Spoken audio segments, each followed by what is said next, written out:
IPL सुरु भएको 4-5 दिन भइसक्यो र आइपिएलको 3 खेलहरू पनि खेलिसकेको छ। तर पनि नेपालका थुप्रै साथीहरूले अहिलेसम्म पनि आइपिएल कहाँबाट हेर्ने भन्ने कुरा फिक्स एपहरू अथवा वेबसाइट पाउनु भएको छैन। जो टेक्निकल कुराहरूमा अलिकति पनि अगाडि हुनुहुन्थ्यो उहाँहरूले चाहिँ अहिलेसम्म भेटाइसक्नु भएको होला। बट धेरै साथीहरूले चाहिँ अहिलेसम्म पनि आइपिएल कुन ठाउँमा हेर्ने अथवा कुन एपमा गएर हेर्ने, मोबाइलमा कसरी हेर्ने, कम्प्युटरमा कसरी हेर्ने, साथसाथै टिभीमा कसरी हेर्ने भन्ने पनि थाहा छैन। सो आजको यस भिडियोमा हामी डिटेलमा कुरा गर्नेछौँ नेपालमा हामी आइपिएल कसरी हेर्न सक्छौँ, त्यो पनि फ्री, अनि मोबाइल, कम्प्युटर अनि साथै टिभीबाट पनि। यदि तपाईँ टिभीको युजर हुनुहुन्छ र तपाईँको घरमा टिभी छ भने तपाईँलाई त धेरै सजिलो हुने भयो।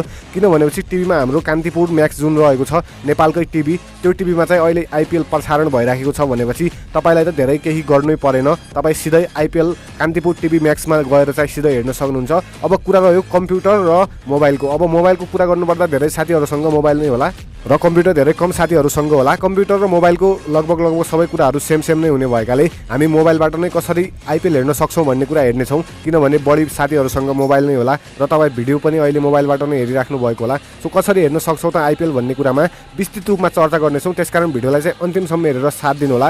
साथै च्यानलमा नयाँ हुनुहुन्छ भने च्यानललाई चाहिँ सब्सक्राइब गरी बेल आइकन दबाउन चाहिँ नभुल्नु होला। अब मोबाइलको स्क्रिनमा गएर कसरी आइपिएल हेर्न सक्छौँ भन्ने कुरा विस्तृत रूपमा बुझौँ है त। सो साथीहरू हामी मोबाइलको स्क्रिनमा आइसकेका छौँ। सो सबैभन्दा पहिले कुरा के बुझौँ भने हामी यदि इन्डियामा बस्छौँ भने धेरै साथीहरू इन्डियामा बस्नुहुन्छ। इन्डियामा चाहिँ एउटा जियो हटस्टार भन्ने एप रहेको छ, त्योबाट चाहिँ तपाईँ फ्री अफ कस्ट आइपिएल हेर्न सक्नुहुन्छ। बट नेपालमा भने त्यो एप सपोर्ट नै गर्दैन। यदि तपाईँ प्ले स्टोरमा गएर त्यो सर्च गर्नुहुन्छ भने तपाईँ हेर्न सक्नुहुन्छ। अन्य एपहरू मात्रै आइराखेको छ, त्यो जियो हटस्टार भन्ने एप चाहिँ आइराखेको छैन। तर हामीले हेर्ने भनेको त्यही एपबाट हो। सो कसरी हेर्न सक्छौँ त आउनुहोस् कुरा गरौँ। सो हामीले त्यो हेर्नको लागि सबभन्दा पहिले क्रोममा जानुपर्छ। क्रोममा चाहिँ हामीले सर्च गर्नुपर्छ। जस्तै यो एउटा ब्राउजर रहेको छ र यो ब्राउजरमा हामीले तपाईँको मोबाइलमा अन्य ब्राउजर छ भने पनि त्योबाट पनि तपाईँ सर्च गर्न सक्नुहुन्छ।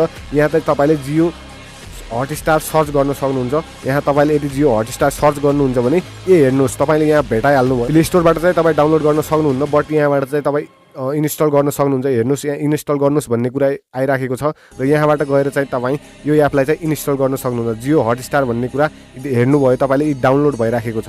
साथीहरू हामीले प्ले स्टोरमा चाहिँ यो एप्लिकेसन पाएका थिएनौँ, बट मैले यहाँ चाहिँ डाउनलोड गरिसकेको छु। अब यसलाई चाहिँ ओपन गर्छु।